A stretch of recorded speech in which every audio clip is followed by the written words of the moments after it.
twayogera ne tugamba ati Museveni tasobola kulondebwa nga taguliridde bantu. Abantu nga bagamba wa Museveni bamwagala twakirabyeko wano e Masaka. Mulujjudde nange simanyi nakumanya His Excellency Robert Kyagulanyi Ssentamu yonna gy'oli. Yisa amaaso bagamba yisa emikono mu maaso gaita alhamdulillah eryokanga n'etonnya netulaba ensiisira bwe zeekanya ebyoyo. Kuba omukyalo ono oba yesise omukyalo gwe bayita sise ndoza yesise omukyala yakulaze nti omukyalo ono ng'agenda okwesimbawo mu kamyufu yajja n'angamba gwontaasa owulira kati njagala gwagoberera otegere wawe tuli kubanga ekyannammeere it is just a tip of the iceberg. N'amuwa emmwanyi ezasooka zaali endoko 10,000 kaakati ndowooza bwe baagaba ne balaba nga kigenda kukola kubajjukira akamyufu kaali kanca nga bagaba lwaleero ekyo kitegeeza ki eyo nguzi onfune kakalaamu eyo nguzi nze in my own opinion mu ndowooza ya ndowooza nti Nammeere ye mukazi ali ku level y'okuba tugeze nga kakalaamu dadiwo gyali bona gye bali mukama kirungi nnyo mukama abongere obuwangazi nti Nammeere ali ku level esobola okugwa mu mukwano naawe kati agenda okulaba nga bw'oba tugeze obadde olina ssente nga ozitowa biliyoni nga 3 kati ate agenda okusisinkana kitaawo ng'azitowa biliyoni nga 5 naga kano kaana bwana nsobola okunona omunene nze okuleka nga ye avuddeyo n'agamba ekyo sikisobola naye nze mu ndowooza yange okusinziira ku ambition ye muntu asobola okugatta taata n'omwana bonna n'abatwala mu kitaano miliyoni ezisoba mu 10 kuba omukyala yaddayo ndowooza abanja miliyoni 10 nga mwana something. I start to be corrected. Ne bazireta bukolokolo omutundu oguteretebwa gwebwa ogutereke ne bakuleta wensimbi nga bakakasa nti akalulu k'omukyalo ono gwe bayita Justin Nammeere obujulizi obukakasa nti nno kagulwa nti abantu abaamulonda okugenda ku kamyufu okubeera fulaga beyala baagulirirwa era ne obukakaka obulaga nti abantu bano baagulirirwa ne minisita Balamba Lugahara avuddeyo n'ateekako ne sitampu nakkiriza abantu abo babasasule. Nze Balama mwebaza engeri gy'akolamu emirimu gye nsiima oyongedde okulabisa ate nze nkukakasa tolaba nti nno Balama atambula ne Nammeere naye wakyaliyo olusetinga semasetinga awo kitu ekyo kikubuulira Balama ebimu kubisinga okumusanyusa ekisingira ddala lugambo Balama ayagala olugambo ekyokubiri kulya mu lukwe ogudde okugwa mu bikopo ng'akulaba asobola okuseka n'awanika n'amagulu nze yonna tasobola kati wagenda kujjayo akalala kebayita kaweddemu era ojja kulya kaweddemu dda.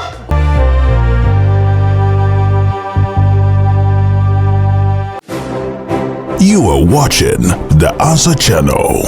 a solution to every situation. Subscribe right now.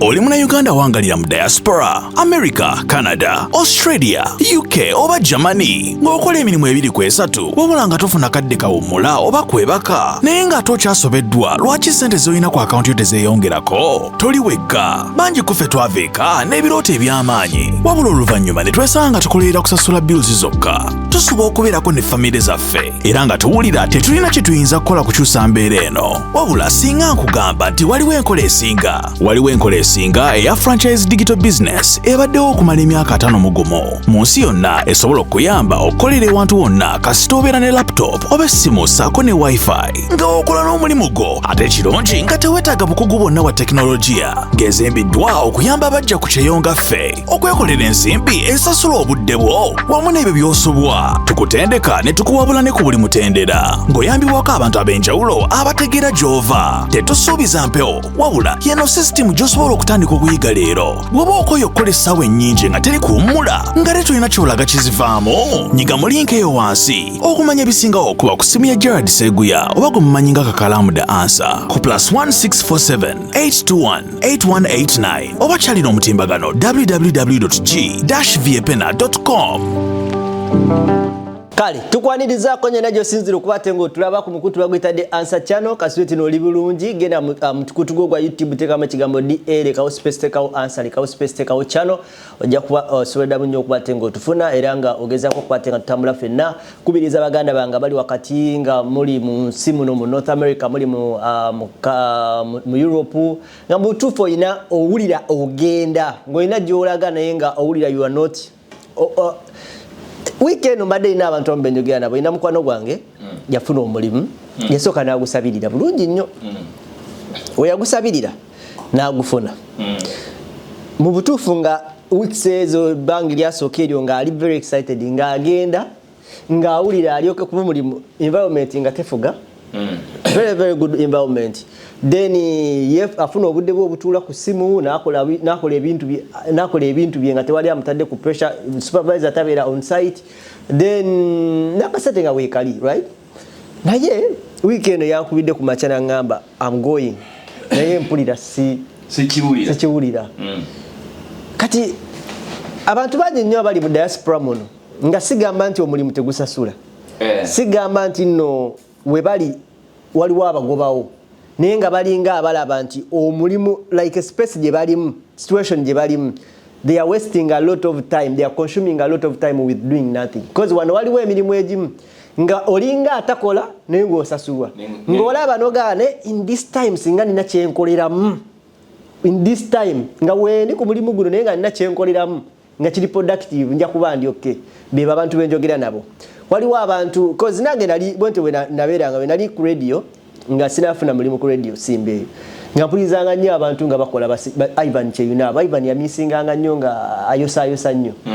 Ivan okutuula obutuuzi ku radio n'oyogera owazungu kiki ekiri awo ekyamanyi ekikulemesa okutuula just dakiika 10 n'ogenda mu bulango, kiki ekikulemesa awo ekizito kyawo lwalidda kirange nengufuna nendyoka njo sange ennaku zesimanyi na muwendo like otuuka time oba n'omanyira rutiini n'otuuka essaawa n'owuliranga teri akugoba naye ng'owulira agamba am I growing kiki ekigenda okusoma bw'oba ng'oli ku ssomero ng'omuzadde wasasula school fees oba oyagala aliwo okusasula school fees ofunemu obudde bw'okugoba kuba oliba olabanga papa nnyo bakumalira obudde ate kugamba it is very common kisinga obukulu nti emirimu gya wano giwa emirembe tebakuwa pressure nti oba obeera ku bunkenke nti waliwo ababeera ku pressure naye waliwo n'abamu abalina environment ng'eyaddala ndi omu ku bo. Njogera ku mirimu kati nga bano gye tutandikirako nga tutuuse wano egitali nnyo professional nti ne webeera professional it's like semi profession toli kwa like managerial level oba VP or something like that. Yes kugamba ate toli ku bano nga balaba bayite bana bali mu abali mu medical abali responding to emergencies kugamba you get away, you relax and you feel like you're not doing anything. Exactly, but you're getting paid. And you're getting paid. And that brings you to thinking that oyinza okwaka ekyaky'okolera mu budde bwa mukama wo gasasulira. Exactly. Kyantuukako nina mukwano wange natwala mirimu gye natandikiramu ng'akola n'amala mangu nga yeerabidde nti bano basasula ssaawa bw'omala omulimu gwe bakuwadde basobola okwongera omulimu omulala. Kati ng'oluusi ajja ne laptop ye bamusanga atudde akola ngaga nti nze ebyange nabimaze dda assignments ze mwampadde nazimaze naga abafirika balina amaanyi kati omuntu eyafunanga kati mu housekeeping kageze bayinza okuba nga bakuwadde rooms 13 n'ozikola mu ezalibadde za 8 hours kati nozikolera mu 6 hours kati enkya bakuwa 18 naye ate banno nga balina 13 basobola okuconsuming kati ate ng'oluusi iwakikoze eggulu olw'ensonga nti no maybe abamu ku bagenyi tebakoze show as in they were no show guests nosanga nga room tebagikozesa noberanga kati ebiseera ebisinga omuntu olina ku managinga budde bw'okusinziira ku mukama wa assignment gyakuwadde kati ekintu ekyo bwe nkitunulira bwentyo eno business eyinza kuyamba etya ku ebyo byetwogereddemu biba bye tuli mu kwogera eno gye twogeramu franchise digital business weyinza okuyambira okusookera ddala nti ebbanga erigenda okubeera busy eba erigenda okumakinga busy is 1 to 2 months ng'oli wakati oli mu kuzimba system yo oli mu kuzimba website abantu bagenda okunoonyeza bwe baba bufunye ba client wabo bagenda okutuukira wogenda okuba claiming that these are my clients so during that time gyogenda okuzimba website gyogenda okuzimba Facebook gyogenda okufollowinga training mu ebyo byonna byonna bye tugenda okutekinga through woyinza okufuniramu uko ng'oli busy wogamba nti omuntu abeera atudde ali busy oba obudde bwabutali active naye ebbanga eriddako liri bwediti ebbanga eriddako first of all is to improve yourself personal growth something like that oba ofunyeyo maybe akatabo kusomasomamu audio book something like that then ekyo ebiseera ebisinga oba ogenda kurespondinga nga kuba client abakutuukiridde maybe ekiro nga bwebase balabye akalangoko naye bali interested in the business baba baagala okumanya what kind of a business is this kyolina okuba ate ng'okola already kati it has information already ziriwo maybe webinar already free webinar weri genda omuweereza sharing information soko genda olabe video eno bw'omala okulaba oba olina ekibuuzo dde nintuukirira oba waliwo zoom meeting kati right now zetukola ezi responding eri ba leads omuntu wajja kati kweno gyoga meeting buli Saturday wabeerawo zoom meeting osindika ba client bo n'obagamba nti mugende mutapinge into the zoom meeting mulabe business eno kikyegamba boina mu kubibuuzo ojja kubatenga osookubatenga bakuddamu ba client wajja kubatenga basobola kubatenga ddamu bino byonna bikolebwa in your absence by the way kubanga ababikola mwe muli ba coach mwe muli ba mentor kati ye coach abeera awukenga through ba client babazze oyinza okuba oli ku mulimu nga olina nga maybe otaddemu bu headset owuliriza biki ebigenda maaso na kuregisteringa na kujukiza abantu abagende ku Zoom so literally it's not that thing ekigenda okukeepinga nti oli good on the computer every day bakusanga ng'otudde ku computer no you just respond to client just following the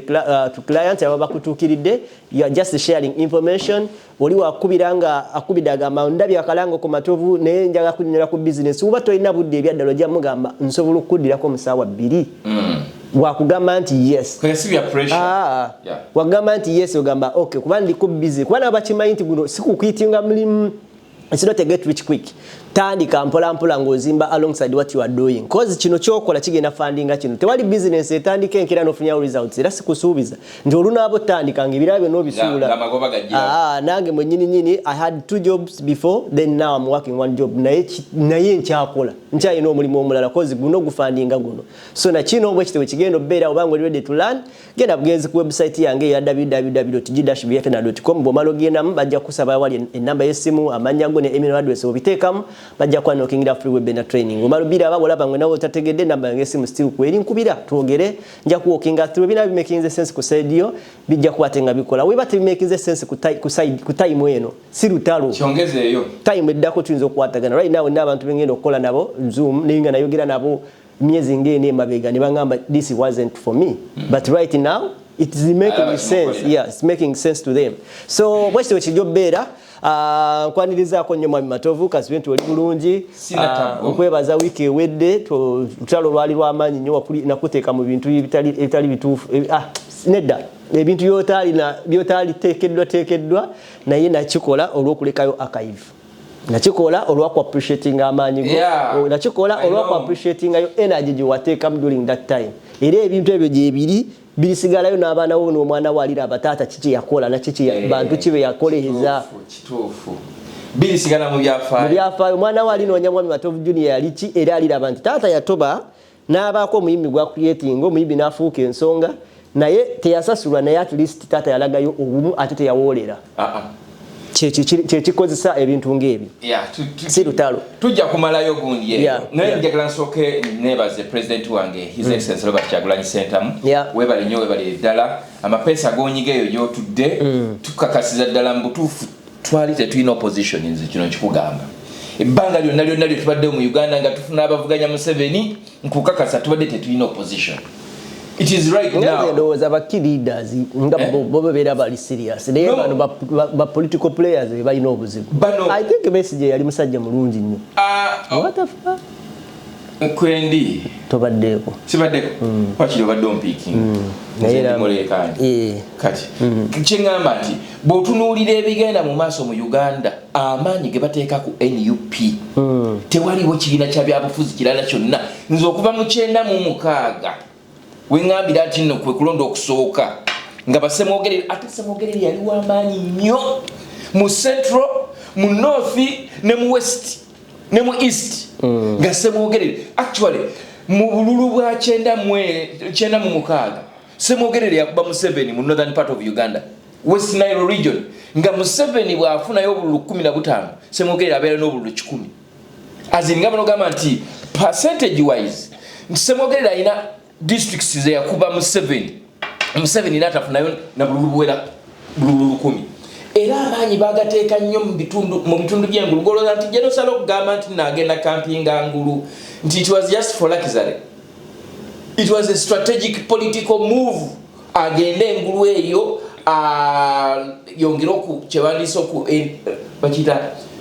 okwenyweza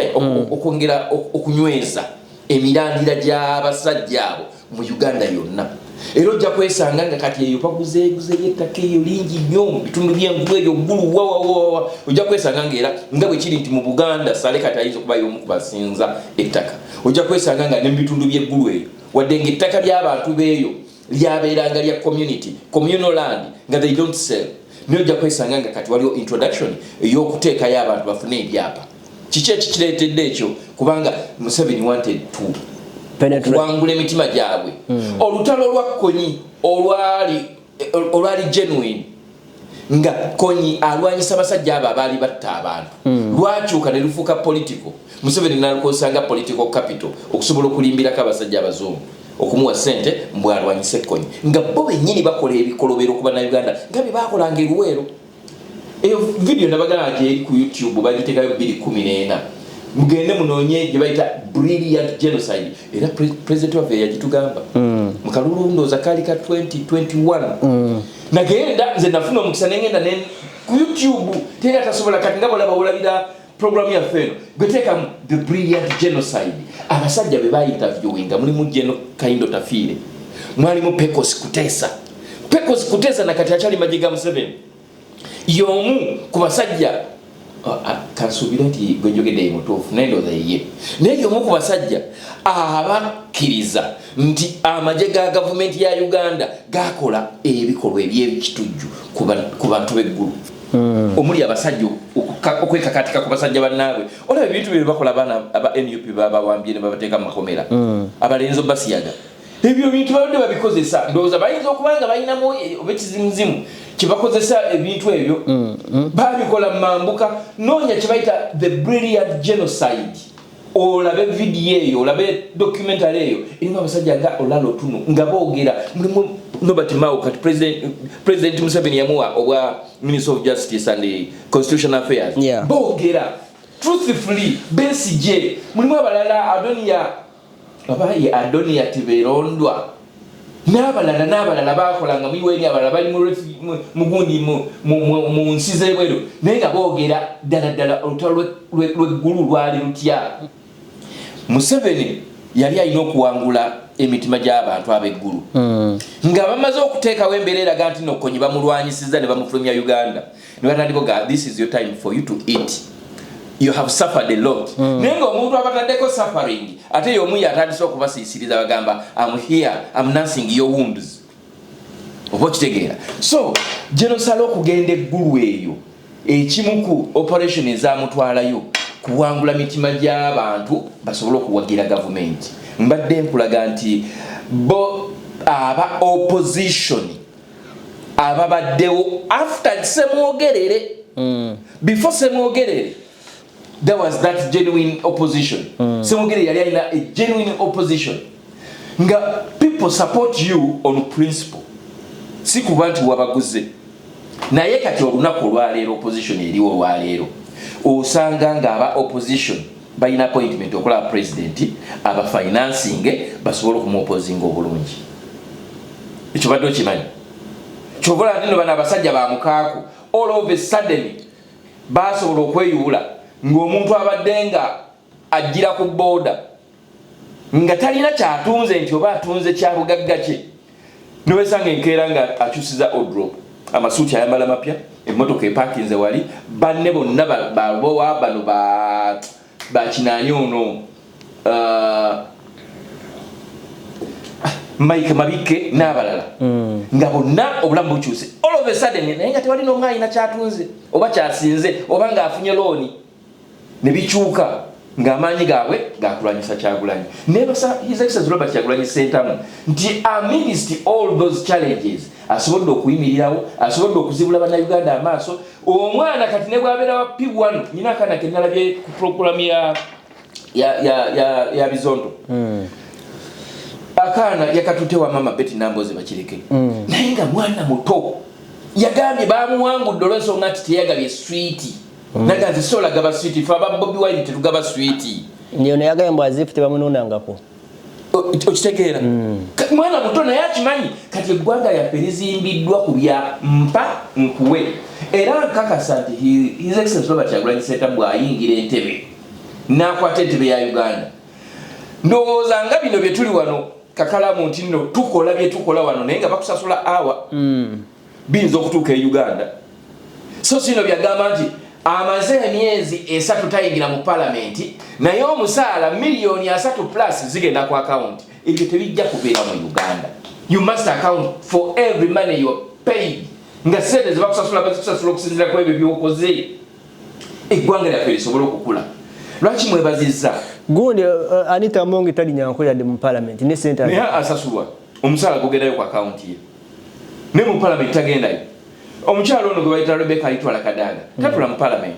actually ekisanja kya Anita Amongi kyonna kye yalinga ye speaker teyayingirako mu parliament naye nga ate bakugamba bw'oba toli mu parliament at least olina okubeera mu kye bayita obukiiko bwa parliament kati engeri ye gyali nti mbaka wa parliament ate wa East Africa asobola okwekwasa naga nti mbadde ku nsonga zeno ndi eno ntambula nva eno nzira eri okitegeera nekwasiza naye Zalawo bali disconnected n'ensi yaffe yes Zalawo lye lisinza okuleeta obuzibu mu Kampala baga nti awo bwabeera bwati nze sobola kubeera bwenti nze nali gundi kati Anita Amongi tajja kulinnyamula okuba oli obosi manyi obosi wakako naye bwekyo bwe kiri naye wayogera ekintu kye ngenda nga ndi alayizinga wagamba the most unpopular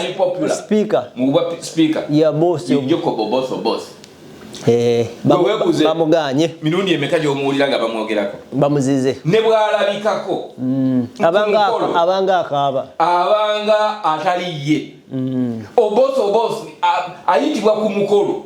ng'eyamuyise amusinga okubeera mu bujjuvu bw'ogwama tanyuma nakubeera guest of honor not even ku mukolo nga gwakusima luzzi bakwate obuwumbe awusibe mbadde ntuusa ati jasi mbadde nkugamba kali naye no gyotuusa ati ati nze kakati ate byoyogera nze nkuba byoyogera nange tosobola kumpa byenjogera nze I do my analysis obosi ne bwabeera nga ali ku mukolo alabikanga yenyini asinga okubeera miserable omanye ekifaananyi kye bayita dove oba kye bayita statue kye basitudde ne bateeka buteesa bu ne kibeera awo then ne bateekamu olufungo yogera sirika yogera amanda bwe gagwamu ye obosi is not to be the most unpopular speaker of parliament kanzire wali president wange mwebaza olw'ensonga nti nno bwe yajja ku scene ebintu byakyuka abantu batandika okulaba kye bayita political value abantu batandika okulaba obuvunaanyizibwa bwabwe abantu batandika okwenyigiramu abaana ba Machete Yasini Machete ne banne babonaabonedde mu kkomero okumala emyaka kumpi myaka 7 batuse n'ekiseera ne babira nga bali part of ekkomera kuba omu ku bo yabadde ayogera naga sikkiriza na kukkiriza nti benjogereramu bantu nti ndi bweru kuba obwongo bwe buli already ali so tortured ali so traumatized obo kitegeera ku bintu bye bayiseemu ne basigala nga bakyali ku mbeera egamba nti tusigadde ku mulamwa gwe gitandise enkyukakyuka mukama katonda mbanyina okwebaza mukama wange His Excellency Robert Kyagulanyi Ssentamu. Kakati botunulira abaana abo bye bayiseemu n'engeri gye bavuddeyo oba bavuddeyo batya oba bavuddeyo batya, gwokimanyi nti no gavumenti mu bukwakulizo bwe yataddewo okuta abaana abo yabaganye okugiwaabira nti temulopa nti temugamba nti temututwala mu kooti. Ate kati basajja batubandikoze iki tibayinira oba kitegeeza nti ebbanga lye baabakwatira bwereere kubanga tebalina misango era bagenda kutandikiraawo. Simanyi oba mu kukkiriziganya ne gavumenti bakkiriza maybe babaweeyo kiwandiise entandikwa kuba omuntu omutadde paka ku zero. Naye nga singa abasajja abo balemeddeko ne bagamba nti bagenda batwala gavumenti mu kooti, okitegeera kezibeere nga kooti ezo tezikola, wabaawo ekiseera kituuka gavumenti n'ekyuka emisango gyabwe negisalibwa mu butuufu. Buli omu yalibadde asobola ekitone ennyo okufuna miliyoni ng'ebikumi ebi abaana abo. Naye kati kyonna kyekiri tusaba Katonda abadde abulule bulungi basobole okutambula bulungi. Noponda be bateredde egundi babasupporting. Bajja basupporting. Nene ekintu Bobi Wine kyayogedde nakuweereza ka video akusema baba akawulidde. Yabadde ayogera n'abaana ne maama wa Machete. Najulidde speech ya Bobi Wine najulidde. Nga agamba nti abantu bamugamba nnyo nti asibizza abaana. Naye ng'alinga agamba nti mu bantu bonna be basibizza kale bonna babadde makomera be basibye. Mama wa Machete alinga ye yategeera nti Bobi Wine si yasibisa mutabani we. Yes. Kati mu balala bonna abawuguddwa kyewandiise propaganda wa NRM nti onaakola naffe. Onaakola naffe. Ne nga onaakola naffe akolera Museveni. Mwe mufunira ebiswalo bye bayita ssemaswalo locally and internationally. Onaakola naffe. Museveni ne Bobi Wine batuula ne banywa kacaayi bakkiriziganya mu mbeera eyo n'owulira nti no Uganda bagitaddemu level 4. Ebisu bya Bobi Wine si yabireeta be babyeteekako ebyo byajjiramu Ebola n'okutulugunya abantu.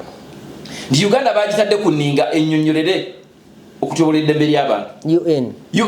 Gwolowooza nti no ebibiina ebisoba mu 200 ne si mugamba nti no eby'omu Uganda si eby'omu Africa so eby'omu America mu nsi yonna in the whole world. Mulowooza nti Kyagulanyi wa bulijjo. Golowooza nti no buli aleeta ensonga nti bagiwa amatu ne bagiwuliriza nti bannange abantu baffe babatulugunya kakati munnaye mubeeko statement gye mukola. No, but it is now on record mu nsi yonna nti Uganda bagiwandiikidde, nti UN bagiwandiikidde, nti African Union nti bagiwandiikidde. Kye kiba kiddako bwe kirala ng'owandiikidde United Nations naye ng'ate awandiise basinzidde mu America. America girabe edduka musobola okukola diiru n'America naye ate nega wera mine ne baddamu ne bariviewinga. Kati bwe kibanga ekyo message eyo nga yagenze mu nsi yonna nga message yakafuluma Mwanga Kivumbi n'asuulibwa Nateete ng'ate baali bagambye nti tebamanyi wagyali. Basudde musuule. Bamusudde Nateete ku polisi. Kagamba neewuunya abasajja abalowooleza gavumenti ya Museveni oba abawagira Muhoozi neewuunya endowooza yaabwe nga bagamba nti Mwanga Kivumbi okumujja Nateete oluvannyuma lw'ennaku 19 nga talabika. Wulira nga bagamba nti no tebamanyi we bali. Omulamuzi n'avayo n'asinika erinnyo munaasonyiwa okwogeza ekigambo ekyo n'abaanaga sisobola kukaka gavumenti kuleeta muntu gwe tamanyi gyali naye nga bamukwatira ku road block eya gavumenti. Olunaku lwe yalabise Mwanga Kivumbi bane musonyiwa enkozesa ekigambo naye tokisala mukirekeemu mbubadde busungu. Olunaku lwe baatutte Mwanga Kivumbi mu kooti ne bamusomera emisango. Olira emisango gye bamusomedde yakuba olukuŋŋaana olutali mu mateeka kiwandiise assembly unlawful assembly naye nga tewaliyo tteeka ligana muntu kubeera n'abantu ewakaawe and inciting violence owulira omusango naye abaamututte olwa omusango ogwo omu ku bo gwe twalabye yabadde alina amagalo somewhere here ng'alina ennyondo agyesibye somewhere ng'alina pistol ng'alina n'emmundu nga komando kwegamba kati bakomando ba Museveni bagenda ne bakwata omuntu alina omusango gwe bayita a minor case a case omuntu gy'atasobola yaddeku capital offenses mwe muno nti murder highway robbery mwe muli bino nti noba kidnaps nosaba ransom mwe muli ebintu ebyo yadde mu nsi y'olukwe yegezeza mu kutta president. That is when you would expect that excessive force and display of amadi, oba amare. Na yeno ngama nti omuntu gwolese mu court ng'omuvunaana okukuba olukungana olutali mu mateeka mu makage yali ayogerako eri abantu be mu makage nti yayisayitinga abantu naye nga gwamukutte oze ne AK47 toli omuwekka oliko n'abalala nga 5-6-7 awo mba neewuunya entegeera ya Museveni n'abo abamuwagira olunaku olwaleero bwe kiba nti omuntu kubaga nti incitinze violence mumubuuzizaawo ennaku 19 olunaku olwa 20 lwe mumulese mu kooti mumugadinze ng'omutujju omutezi wa bomu mba neewuunya entegeera y'abasajja abo n'emmere gye bali sima batutegeeragana nze nkuwulira kakati bw'otunuulira ebintu ebyo byonna byongera okulaga nti bano abasajja bagezaako kukakkanya abantu abalina endowooza ez'enjawulo ku bo kyenkulaga nti opposition eriwo olunaku olwaleero eri ku mulamwa eri ku nsonga abaana babasibye emyaka 6 naye nga tebabasiba lwakuba nti nno bazza emisango babasiba ekintu kimu mulumirize Kyagulanyi nti nno mutuddu muveeyo kati mwe kyemulina okukola mugambe nti Kyagulanyi yabatuma mukole ebibomu biki ebyo naye nga abasajja tebabina olunaku olwaleero omusajja gwe bayita Birungi eyali akulira CMI ali mu kkomera Birungi ali mu kkomera naye lwaki ali mu kkomera ekimu ku misango gye balowooza okuba nti nno bamuvunaana mulimu okwekobaana n'abantu ab'enjawulo be batannaba nakuleeta okuteeka gavumenti ku bunkenke nga bakolerera bibbomu ojjukira bbomu eyali wali egundi Namugongo si Namugongo Munyonyo eyatulisa gye bakwata nga tulabanga kamere nga omanyi mwe mukwata vidiyo ogeraga paninga zoominga kati kola still gold eyo picture eyo vidiyo eyo eyatambulanga nga wa bodaboda atambula paka we batulikira netulaba avuddewo nga tennatulika netulaba akomawo ng'etulise ebyo byonna babimuvunaana nakugamba nti Uganda teberangako na butujju obutujju bwonna bwe tubadde nabwo mu Uganda bubadde butegekebwa abasajja abo nga beenoonyeza ebyabwe ne mu biseera bya Kayihura ab'ebijambiya baali ba Kayihura nze nga sinava Uganda abasajja twabalabako nga Kayihura atudde wano abasajja bayimiridde wali bagamba nti ffe tubadde tukolera bano lwaki mutusiba siba vidiyo ze wazirabako nga Kayihura tannaba nakuva mu IGP baleeta abasajja ku CPS awo ne babaga nti ffe tubadde tukolera bano ebijambiya abaana ne bava ne bagamba batusuubiza miliyoni 4 tebatusasula ebijambiya byali bya Kayihura ojjukira abawala be battanga simanya mu bitundu by'e Katabi Entebbe wa ebyo byonna byali bipange bano abasajja buli kikolobero kyemulaba nga kibadde kyesibwa oba nga bagamba nti beekwasa abatujju simanya bano ba Al-Shabaab simanya bano ba ADF byonna be babikola kati kyekibonyabonya birungi bibbomu ebikolerere naye ekyomukisa omulungi gye bakoma okugamba nti no gavumenti ekolagana ne His Excellency Robert Kyagulanyi Ssentamu ate gye bakoma bo bennyini okwekwata n'okwewamba n'okwekuba gwe tulaba nti buli kimu kati kikolera mu feva yaffe kakala bojja gamba naye matovu biki byoyogera gwe tulaba nti buli kimu kizanyira in our favor ngenda kubanga ntambula bweti ne bweti agoberera yajja okusinga okufunamu gwe twayogera ne tugamba ati Museveni tasobola kulondebwa nga taguliridde bantu abantu nga bagamba wa Museveni bamwagala twakirabyeko wano e Masaka mulujjudde era nangeze simayina kumanya His Excellency Robert Kyagulanyi Ssentamu yonna gy'oli yisa amaaso bagamba yisa emikono mu maaso gaita alhamdulillah eryokanga netonya netulaba ensiisira bwezeekanya ebyoyo mukavuvuŋŋano oba mukavuyo ka nammere yatwala emmwanyi mukavuvuŋŋano ako nze nga omutunuulizibwa ensonga nga seekubidde ate nabadde enkuba jjejjerebu omanyi baita okufuyirira ezirwana kyenabaddeko lwaki kuba omukyalo ono oba yesise omukyalo gwe bayita sise ndoza yesise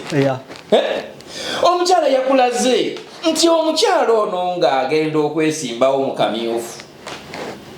yajja n'angamba gontaasa owulira kati njagala gwagoberera otegere wawe tuli kubanga ekyannammere it is just a tip of the iceberg nti omukyala yajja n'angamba gontaasa njagala emmwanyi mu kusooka yajja ng'ayagala emmwanyi ye nga ye ku lulwe okitegeera n'amuwa emmwanyi ezasooka zaali endoko 13,000 kaakati ndowooza bwe baagaba ne balaba nga kigenda kukola kubajjukira akamyufu kaali kanca nga bagaba lwaleero ekyo kitegeeza ki eyo nguzi omufune kakalaamu eyo nguzi era abagenda okubeera mu musango gwa nammere nze ndowooza bino bikolera mmwe guno ogw'obululu bino byonna bikolera mmwe era kyongedde okuexposinga Museveni omukazi n'agamba ne banona tukutuku ey'okubiri ne banona tukutuku ey'okusatu kakitegeeza nti tukutuku esooka bwe bayandeka emmwanyi 13,000 ey'okubiri yake 13,000 eyokusatu yaliko 13,000 awutuyingidde emmwanyi endokwa 9 tutegeeragana za kugabira abantu abagenda okulondaani flaga beyala kakati we yalaba nga kikola ndoza n'akubira muzeeyi n'amugamba muzeeyi abantu emmwanyi bazaagala ate waliwo omukazi abadde ampa emmwanyi kati oli n'atandika kugamba nti yongera oba okitegeera mukukkiriziganya bannaye kakalamu tukkiriziganye waliwo omuntu kati nze nkoze naawe ebbanga tulina endagaano naye omuntu watusanga nga twogera wano olowooza talowooza nti no nze okutuula naye wano twatuula ne tuteesa omuntu bw'abeera naawe omulundi gumu 2 3 4 osobola okumwetakkuluza nogaa tomumanyi nedda era singa baba bamukutte nga mu ssimu yo oyinamu missed call oyinamu received oyinamu call oyinza okugamba nti omuntu oyo tomumanyi so kali omukazi ono gwe bayita nammere nze in my own opinion mu ndowooza yange ndowooza nti nammere ye mukazi ali ku level y'okuba tugeze nga kakalamu dadiwo gyali bona gye bali mukama kirungi nnyo mukama abongere obuwangazi nti nammere ali ku level esobola okugwa mu mukwano naawe kati agenda okulaba nga bw'oba tugeze obadde olina ssente nga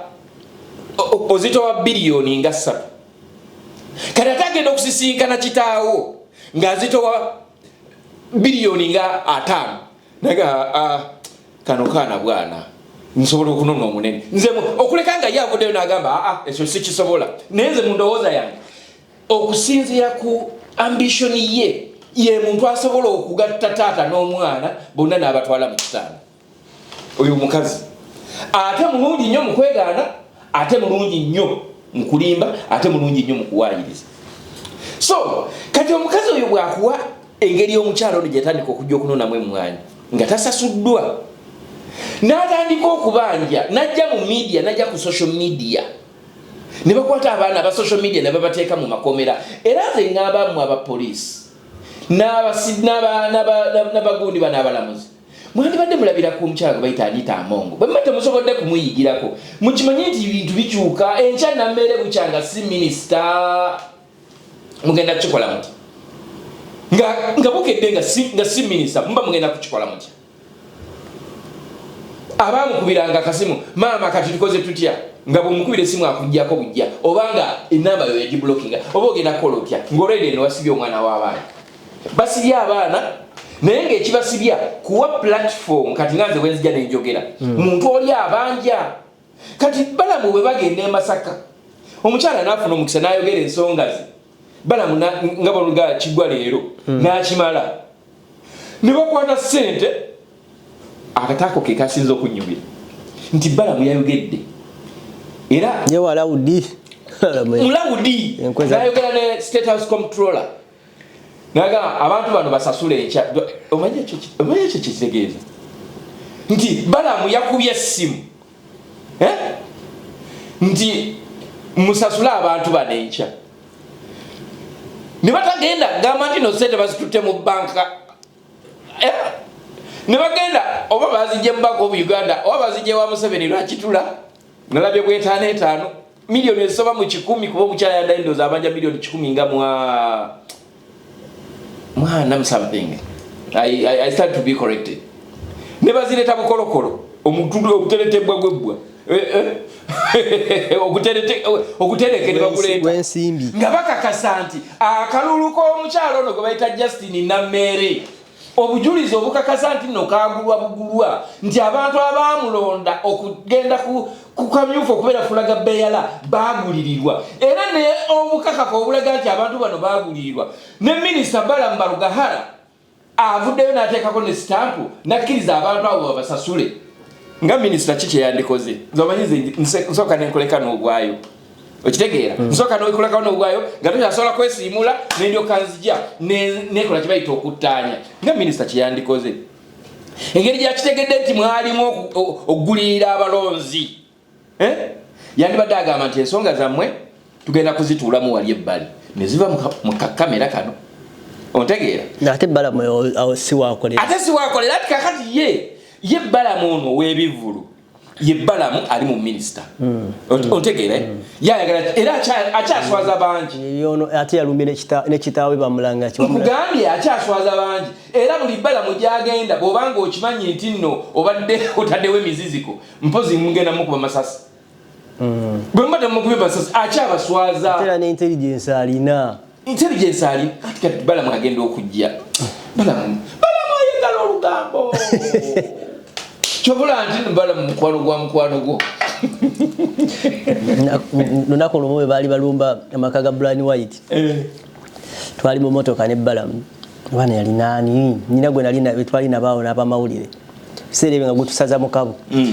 ne Bajjo twali tugenda kunona gundi ono omusajja ani olunaku lwe baali banoonya basajja mivule we yali abulidde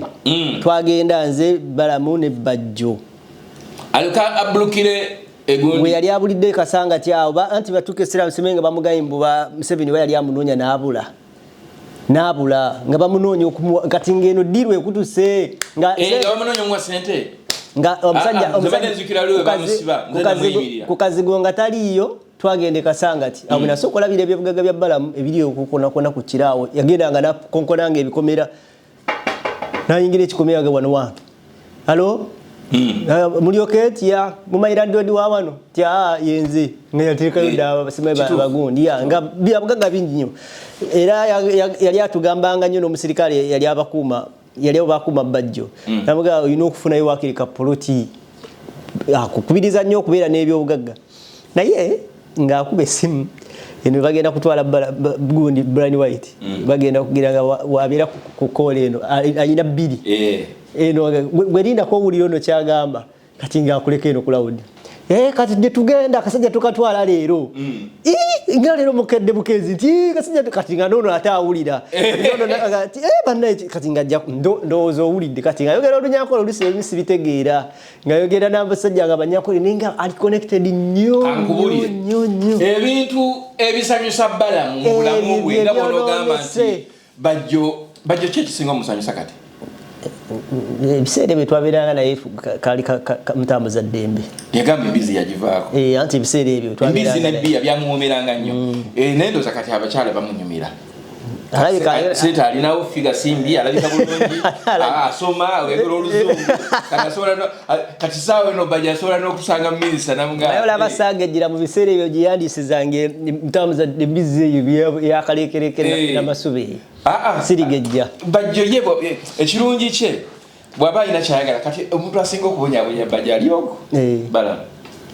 balamu kati bajjo balaba balamu nga minister ngamba asomeo kyensomao kimusebere nanga ezokufa gwambasa buli webera nawe ekintu kyengamba abaana abo bali bajja tukubya amasasi nkugambye bajjo siga bankuba amasasi ebiseera ebyo bali bankubiramu ate nze gwe bayinza okuba wali ogenda kubeera ne Abitex gwe bandikukubye nabanno nze natuuka ekiseera nga Abitex anchaye ngate bajjo mukwano gwange ayene nduke kiseera nga bajjo anchaye omanyi bakuzanya era balinga Museveni bo nabafuwa kyambazi kati bajjo omusajja mugezi ali strategic kati bwaba ayagala okwana katugeza omukazi nga wa luzungu wakitafuna trainer azokwa bato akakazungu kopade katufu so swaza nyizo gene nenjogera bitu neswala kitege kaka he's a go getter you know kera kati omuntu asinga omulunyo omuntu ebala kati bala ndi adde naga kati chipala mu chiminista mu atega bimuluma mumanyi era yadde okusoma era ndowooza Museveni alizo paya mugamba gendo malo kusoma nkuweyo kyenguwayo wakire wa diso tasobola kwata wa diso tasobola kwata bwa RDC tasobola kwata bwa bichawo byatera kugaba mbusima presidential advisor ebitali yagala bwa minister ati bajjo ye muntu ayezo kusanga Museveni namugamba Museveni oli muyayi muwayi kimukuba kuba n'umukuba anga mzee nawe oli muyayi naffe tuwe chobola ntino Museveni tasobola kunyingira bajjo ne bwakola ati kubanga atayina ebintu byeyamba kuki ku Museveni ngali wa Bobby ebiseera ebyo alabika yabe anyway simanyi naye omanyi yali muzibu wa kutegeera mubisobera bayale bagamba nti abana ba Nuupu bamanyi kimu kuvuma kyokanga ate abamanyi okuvuma beba presidential advisor kati bano ono mukazi yani nyalabika bajja love yakendera moko kati wa Museveni abalabu bazi yali mu bisera bya Bobby ngatanda moya ulako yali boka Bobby ndoza yamuconnectinganga nnyo anti Bobby amanyi kyagula yamuwa ku masanyalaze nga Bobby bomugamba ola Bobby tagaba sente nti akute sente azikulu Bobby akuwa capital yamuwa capital go manya kyogendo gikozesa akuwa capital ebisigadde go manya kyokaze kyali kinnemunyisanga kwe kubeera nga mubeera mu motoka omwo ng'akugamba abasajja bandi bubi banoonya nze ndi muyekera bwakuba amasimu nagali direct nze ndi muyekera ate amanyi gonyiga kodi y'obuyekera Museveni alina ebintu byatagumiikiriza ebintu byasinga obutaagala kuwuliramu byonna bye mwogera muyekera njagala kumujjako anti ng'akuba esimu zi direct nze ndi muyekera kiriga omusajja obadde kigona kubanga yekodi egenda okuzuukusa oli gw'ayagalako kyayagala olako olumu kino twaliko okwo ku hoteri awo enankolabye oba yali nankolabye ngamba tugenda kusinkana anti buli kaseera yali awunyumyanga nnyo obuwumbi ngenda kukwata obuwumbi sime bumeka wenkuwako zino obeera ki kakati naakuba essimu eyo kodi yali kodi yakutambula naye naakuba essimu n'agamba mbu simanyi agula ekiyinji yamukubidde nze nali agula ekiyinji nkoze muwulira nga omaye engeri gye bakuzanga bamutututiisa n'agamba kimanyi kati nva kwogera ne agula ekiyinji kati kunze oyogera naye biki ndi muyekera nenga waje sirika naye tuli muba kankuwuli nze nyine sikikonfaminga naye nyine ekintu kyendowooza nti okufa kwa agro kiyingi mwalimu frustration yaba abavubuka abo babajja abo yayogeranga naye byaddala waliwo n'omulala ono yafira mu accident oba omujjukira omuvubuka we bamuyitanga oba Bright yali yakafuna emmotoka empya kubaga oba yali mukodomi wa Bobby wa Bobby oba muganda wa Bobby something like that yes oyo muvubuka anti yakuba kiyingi yakubako obukadde obuwera ekikumi ekinza bajjo yali serious yayogeranga naye zino nimanya nini anti kati ekiyingi yali ayagala abantu bali ku ground ndowooza abali serious nga ye ali willing okubateeka mu ssente okukola ki okuyekera kati ate nga gatosola ganti nze ndi muyekera ate nga osobola okwogera n'omuntu agenda okuwa sente nga tine state gochimanyi tine simu z'abo abasajja bonna bamanya bye boogerera ate gwe yali ayogeranga ne Yasini omumanyi Yasini promote ng'ayinza okuba essimu naga Yasini nzijaawo mugenda Yasini bajjo ate nga Yasini abeera ne bali abasajja kakati nga ogenda tuka yote onako lwena gamba ninga bajjo ogenda kuzisa nino kwesalako kati we bituuse nga akutte simu na kubira gaya uli ludda wanze ndi mugagga nyumva kugana agweti nze ndi muyekera kuzu why tuli mu bantu tuli mu bantu badde nata komongo nakubira balamu nze nyina abantu besobola kunyigira nanage nebaje sola kuli mati nsobola kudawo ne nyigira bajjo ya aina bitu bye yankolera mu bulamu nabikugamba yes so amonye amazima gali bwegati ebbanga linabeera naye lyali lya bunke ate nga binzo bera motoka nga avuga bwati nagamba oyo nga tujirako nyo obisira bya bupichi bakubiranga nyaba masasi oyo nga tujirako galina buno bupichi bubundi buti bukunamba bwe buti kapiji nga kajja kasala bwe kadigaba nakubira balamu ne basajja mu muri basajja baziru nnyo kati muntadde kakasajja kagenda okuzita ne banenga lwaki muzita banange kanze wakirika ne kuba mukinyaze mpe nate nikuzunza boti mutuka kwa negabalo sajja kati gwe ongoyagala kutegera bajjo omulungi omubuzanga kavuma Wala yagenda nazikira ke wafeka yunga yali azise mu binya byeyo dukera yasomera ke yebali kati yage bisebo nene kayunga munumbye yo mungoberera nze nine kakalamu wantu tugenda kuzika nasuka kwa tumutuka jiza wati mu binya bububu ngamba neki kichantuza mutoka yona ageno Gabas magali His Excellency Robert Kyagulanyi Ssentamu aba bana yabawa capital yabawa capital ate tebasobola kumusiima buli kyabugagga okuva ku lugoye okutuuka ku kisembayo omukyala ani ono Nakanguubi byalina abina lwakubeera His Excellency Robert Kyagulanyi Ssentamu era mwe bantu mwe lwabutasiima mwandibadde ne bwobanga tokitadde mu kamera ne wandibadde osobola okukwata ssente n'oziwa ku abo abaana abo ababadde mu makomera kubanga mubakozeemu ssente bakazi mmwe abayita abaali abannuupu abo bafulufiga omanyi ssente zebakozeemu abo abaana nga bagenda twagala genda bakyalira anti kakati ffe we tugenda ne tubakyalira kakati ate tuba tubunza bali kuba bo tebagendayo oba kitegeera olufiga era lwe yeerangirira nti avudde mu nuupu era twali ffenna mu mmotoka bajjo Fulufiganze tuva ku NBS ava kuwanda bebe kulwa mukubira nebugula muzayi nze golaba badengenda inanga ku kizinga nengula buno bwe pro ninga buwadise ko nupu zibana asajja tebasima wololo twala tugende zedo nzennu nga ndemanyi no byaddala abasajja bali serious nno ze wina limmanyira banange ze banaye buli wentula nawe ngamba ne banaye bona twakwenda tutyo kufa kubanga olunaku lwe tujja basajja mivule mu komera Fulufiga bakubisa t-shirt fuli basajja mivule ne baleeta abavubuka baleeta gundi nga bbiri kamunye abaana ne bajjaawo bwerwawo mubateekawo embeera oba sente bazijjangawa kuba mu kiseera ekyo sijjukira nti nno naye ekirungi kya bajjo yafunanga sente yazigabirangako ku baana bo ng'agenda ekamookya abawaayo okwo nga ata ku sente ng'abawaayo basanga omuntu Baje ya personally ye mugabi ne bobanga tolina kyomanyiko akugabira nenga nze kyekugamba nti aba baana abo the much love benefited from His Excellency Robert Kyagulanyi Ssentamu at least bobanga bwewe balamu kati owezezza akawumbi ka ssente kuba waliwo abafunya ezisuka mu kawumbi nenga kati olwairo omuganti tulageko emiliyoni 2 tazirina kituufu ni wabawo n'abafunye nga si nyingi nnyo nenga bazikozemu ebyamakulu mubeeko engeri gye muyambamukko ku baana abo tekyetagisa kujja mu kamera naye bw'okwata emitwalo 5 n'ogiwa omwana nga tomulangidde namulangira nga man beerawo His Excellency Kyagulanyi Ssentamu byonna byali ayinza okuba nti ye ayina n'ebyafiiriddwa bingi okusinga bye bamufunyeemu ekyo kikugamba so njagala nga tunatera okuwunzi njagala kuddayo ngambe nti nze balamu mwebaza engeri gyakolamu emirimu gye nsiima oyongedde okulabisa ate nze nkukakasa tolaba nti nno Balama atambula ne Nammere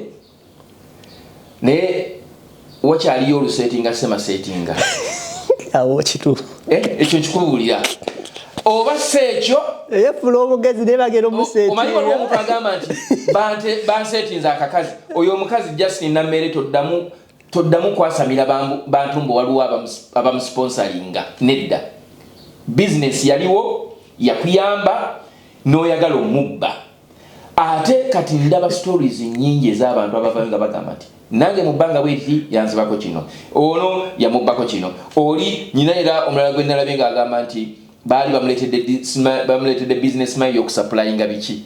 kati oyo yalusukodde ati Balama kagenda okukozesa kusetinga ati kati nze nagambye ebintu ebisanyusa Balama ebimu kubisinga okumusanyusa ekisingira ddala lugambo Balama ayagala olugambo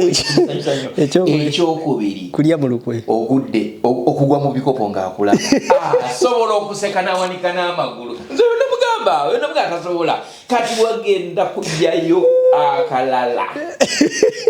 kabayita kaweddemu era jakulya kaweddemu dda kugambye yasetinga Brian White tosobola gamba nti okwata babbi nga naawe wenyini ekifo kyotuddemu ate Balama alabika si mukumpanya Balama omugagga alabika nti no nze siri wano kuwaana Balama naye Balama ayingira NRA nga mugagga Balama ayingira NRA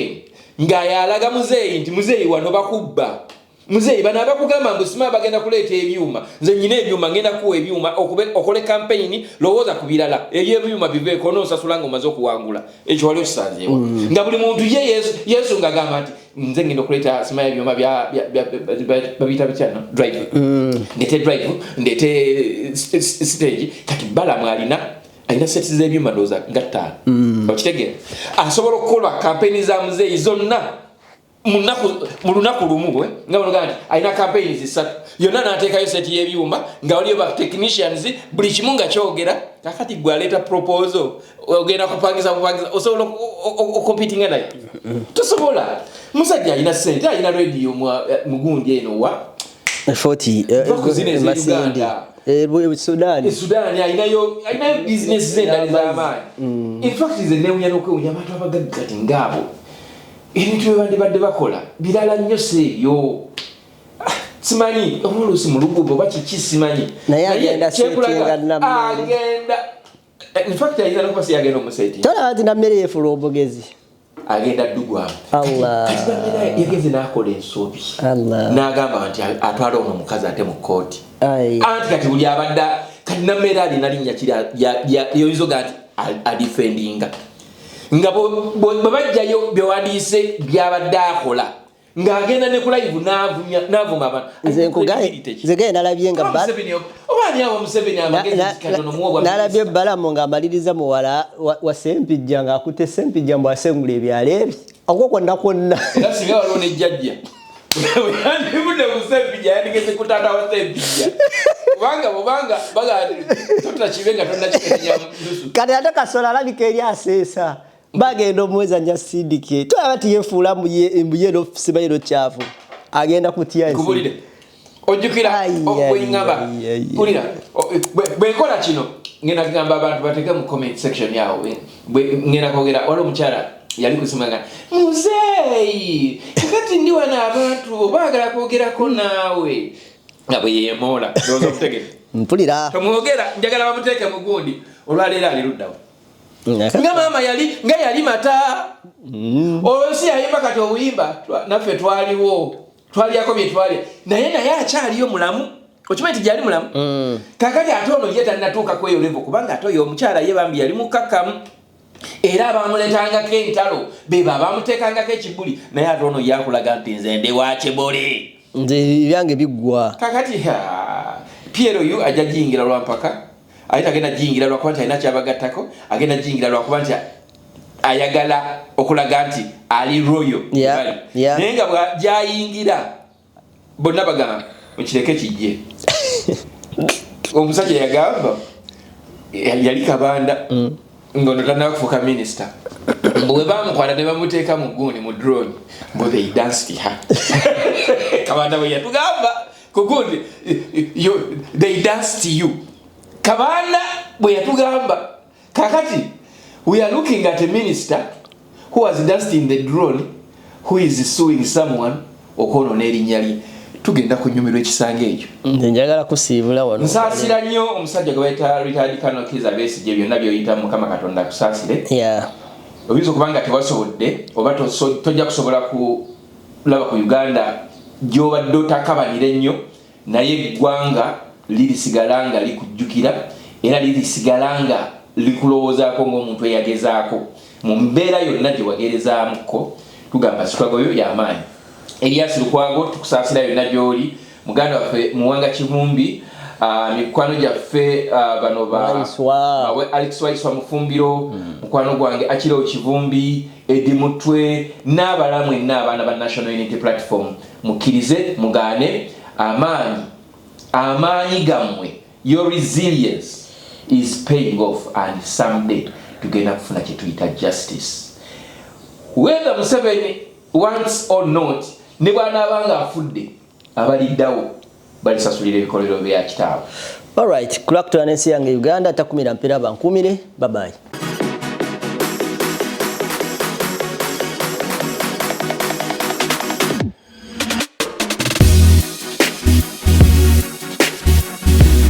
The Answer Channel, a solution to every situation.